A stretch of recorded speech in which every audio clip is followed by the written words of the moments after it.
My wife cheated on me with her uncle. Hi, Redditors. I'm writing here for the first time because I just don't know where else to turn. I'm 35 years old from New York City, USA, and I work as an engineer at a tech company. My wife, let's call her Anna, she's 32, and I have been married for 8 years. We have two children, a 6-year-old son and a 3-year-old daughter. We met in college, fell head over heels in love. Everything was like a fairy tale, romantic dates, shared dreams, a wedding on the coast. She's from a large Italian family that emigrated to the States in the 80s, so family ties have always been sacred to her.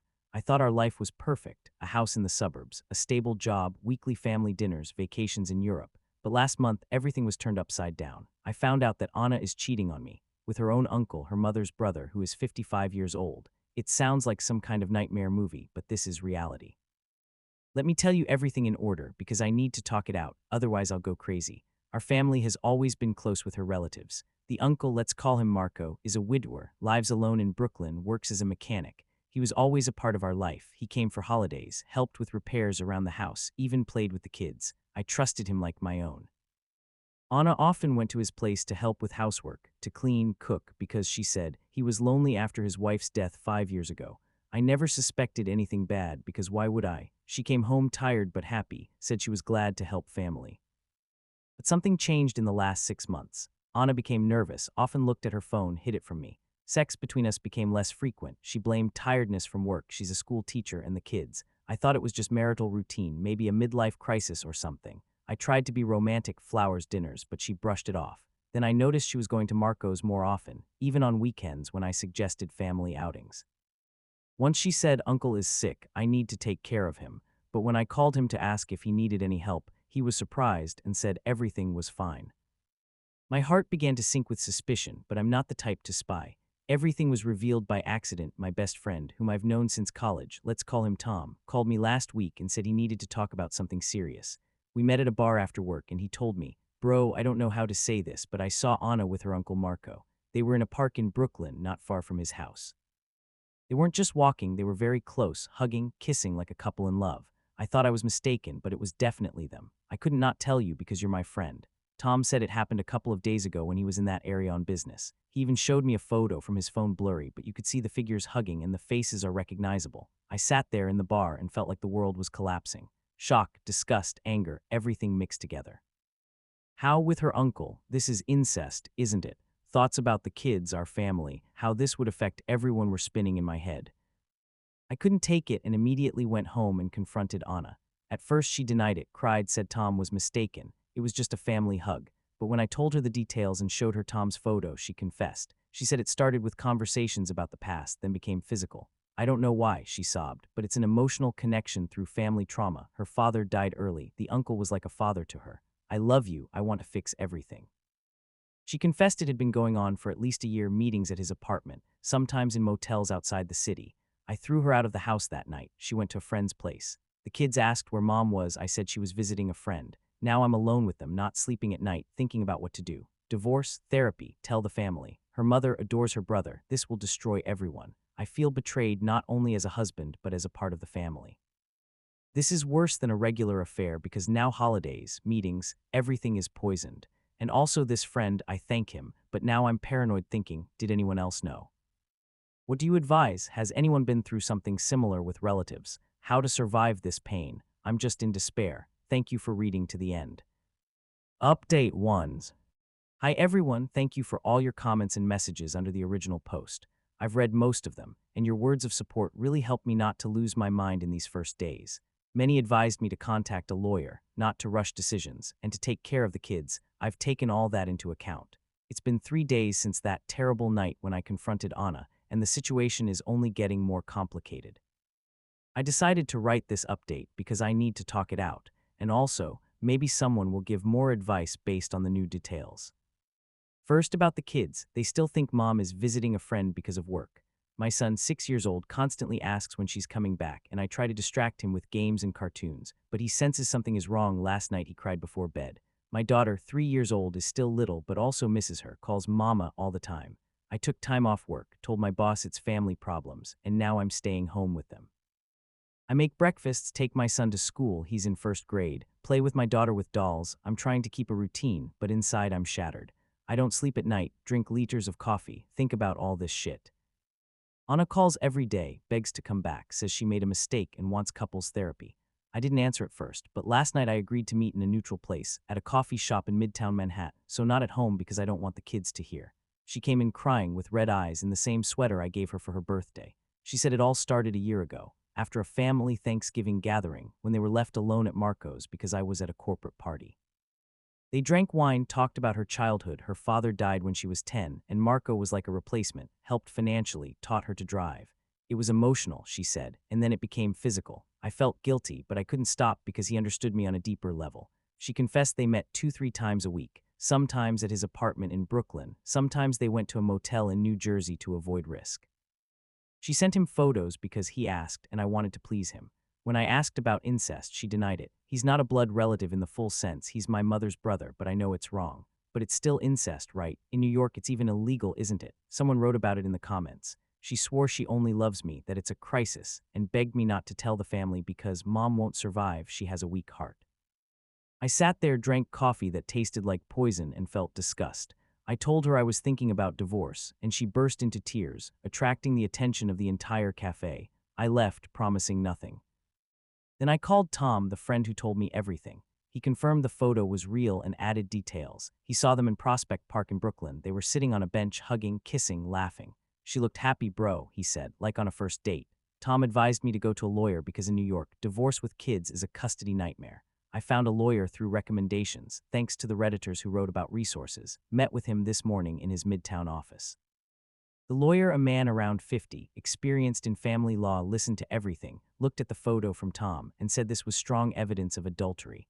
In New York, no-fault divorce is possible, but if you want custody, show that she is emotionally unstable. About incest, it could be a criminal matter, but adults are rarely prosecuted for consensual acts. Better focus on the children. He advised me to gather evidence, screenshots of messages. I already did that. Bank statements, did she spend money on motels from our joint card, and start the process. Cost about $5 $10K depending on complexity. I signed the agreement but haven't filed yet, I'm thinking. Now about Marco, I haven't called him, but Anna said he apologizes and wants to talk. No way, I imagine him sitting in his apartment, fixing cars during the day and in the evening. The family doesn't know yet. Her sister called yesterday, asked why Anna isn't answering. I lied saying she's busy, but sooner or later it will come out. I feel alone in all this. Friends support me, but it's not the same. Many commenters advised therapy for myself, so I made an appointment with a psychologist for tomorrow through work insurance. I want to understand how to survive this pain because right now I'm angry, sad, and confused at the same time. Should I tell the family? Should I file for divorce right away? The kids are my priority, but how to explain it to them? Thanks for reading. Your advice is gold. Update 2. Wow, it's been another 4 days since the first update, and the situation has picked up speed like a snowball. Thank you to everyone who commented under Update 1. Your stories about similar betrayals, some with relatives, and advice about legal steps really helped me structure my thoughts. Many wrote, run, don't look back, and protect the children, and I listened. Right now I'm in the eye of the storm, but I'm trying to hold on. Let's go in order because a sea of details has accumulated. First, about therapy, I went to the psychologist, a woman around 40, specializes in trauma from infidelity. The session lasted an hour in her office in Lower Manhattan. I told her everything from meeting Anna to the photo from Tom. She said my emotions are normal: shock, betrayal, disgust at the incestuous aspect. This isn't just betrayal, it's a breach of trust at the family level, she explained. Perhaps Anna has trauma from losing her father, and Marco filled that gap, but it's no excuse. We talked about the kids, how not to traumatize them, explain with age-appropriate words, e.g., Mom and Dad are separate now because we had a big fight, but we both love you. She recommended books about divorce for parents and scheduled the next session. After that, I felt relief, as if someone listened without judgment. I recommend it to everyone in a similar situation. Don't keep it inside. Anna isn't giving up, calls 5 times a day, writes messages with apologies. Last night she came home unannounced, with flowers and toys for the kids. The kids were happy, hugged her, and it broke my heart. I had to let her in for an hour. We talked in the kitchen while the kids played in the room. She brought a letter from Marco. He sent it to her. Sorry, nephew, that's what he calls me. I made a mistake. It shouldn't have happened. I love the family. Anna begs for a chance. Let's go to a therapist together, move to another city away from him. I asked if she had cut off contact with Marco. She said yes, but when I checked her phone with her consent, there were fresh messages. I miss you, but I understand. She cried, said she can't just throw him out of her life because family. I got angry, said this is the end, and threw her out again. She left in tears, and I was left with the kids, explaining that Mom left, but we'll see her soon. Now the legal part, the lawyer called yesterday with news. We gathered evidence, screenshots of messages, the photo from Tom, card statements. She spent $500 on motels in recent months. He said we could file for a fault-based divorce, adultery in New York, which would give an advantage in custody.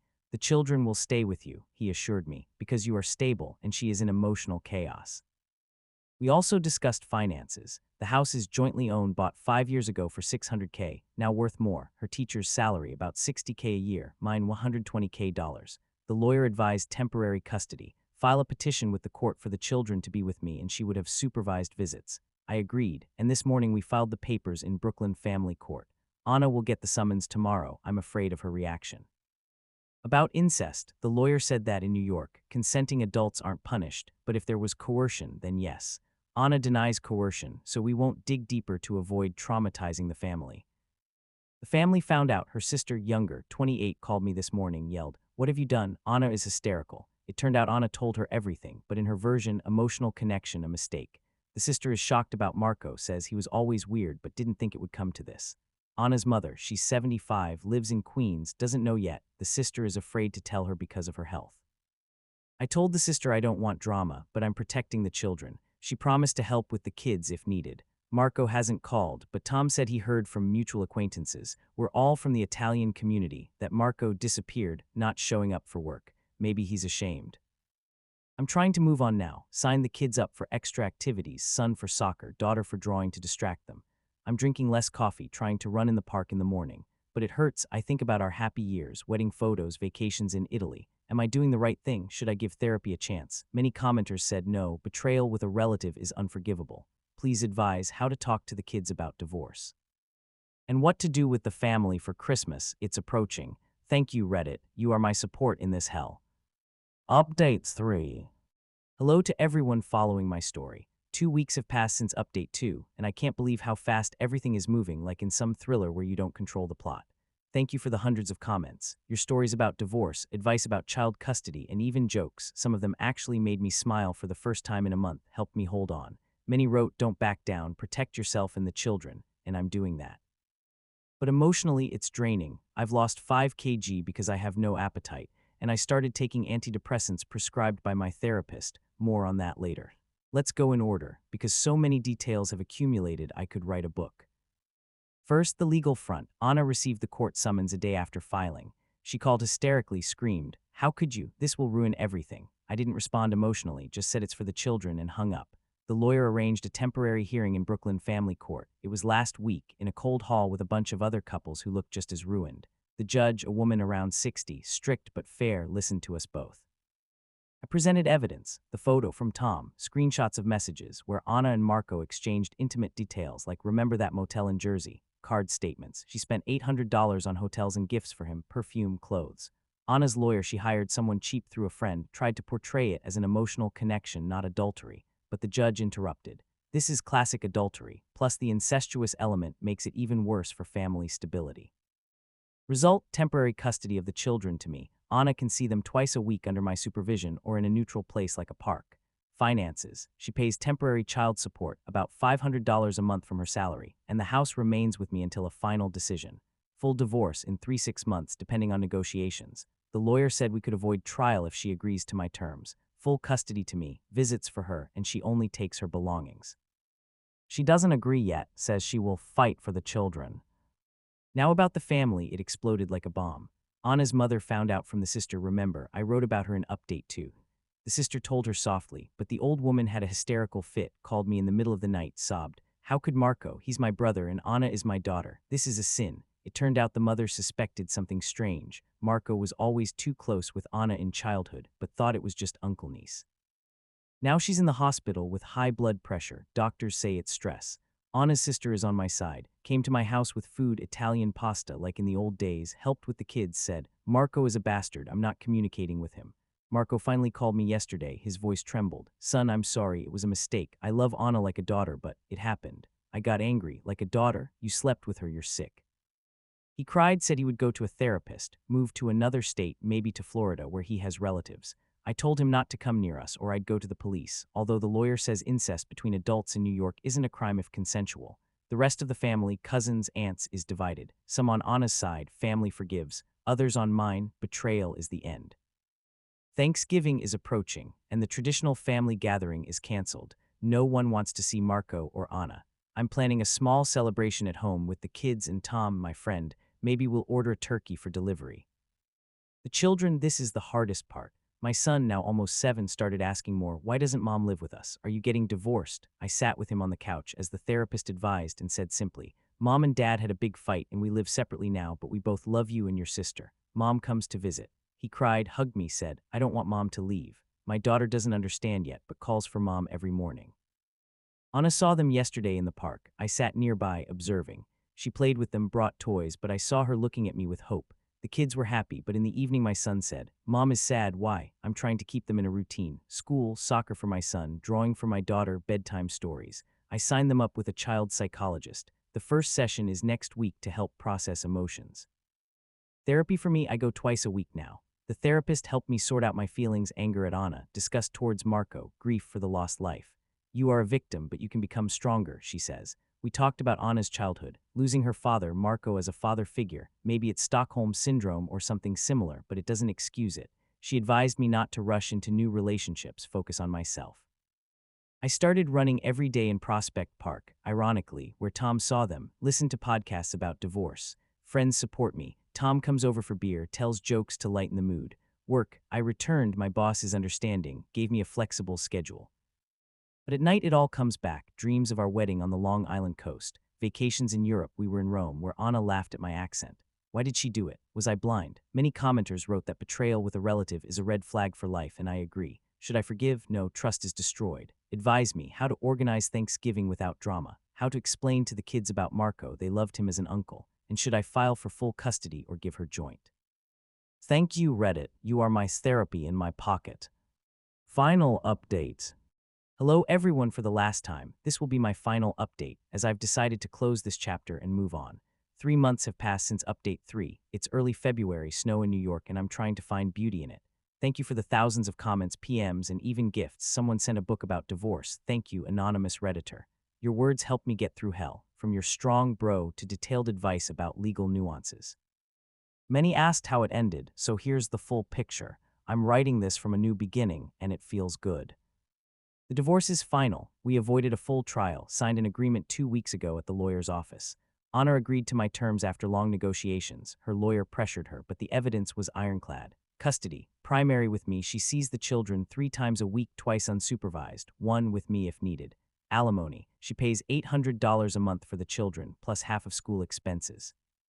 The house mine, she received $100K in compensation. We sold some stocks. She moved to an apartment in Queens, not far from her mother. Signing the papers, she cried, I regret everything, I love you. I replied, love doesn't cheat with an uncle. It was painful but liberating, like a weight was lifted. Total cost of the divorce, about $8K, but worth every penny for the peace.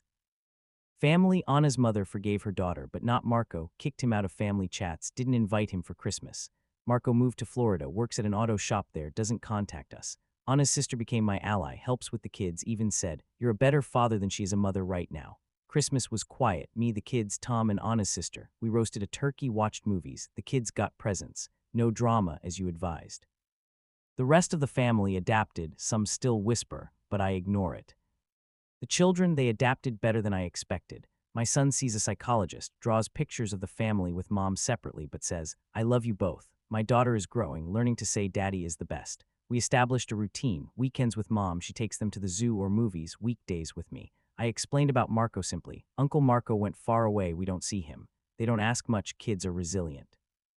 Me, therapy continues, but less often. I feel stronger, started going to the gym, lost another 5 kg, but now it's muscle. Met with friends for a New Year's party, even flirted with a colleague, nothing serious but nice. Work is going well, a promotion because I focused on it. Started a hobby, cooking Italian dishes, ironically, from Anna's family recipes.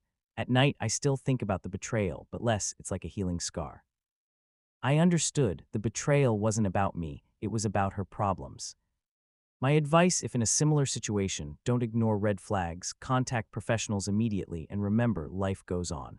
I'm happy I have the kids and a new life. If anyone wants to PM for advice, write. Thank you, Reddit, you saved me. The end. What are your thoughts on this story? Did the author do the right thing? What would you have done in his shoes? Share your opinion in the comments. And if you enjoy this video, hit the like button and subscribe to the channel so you don't want to miss new stories.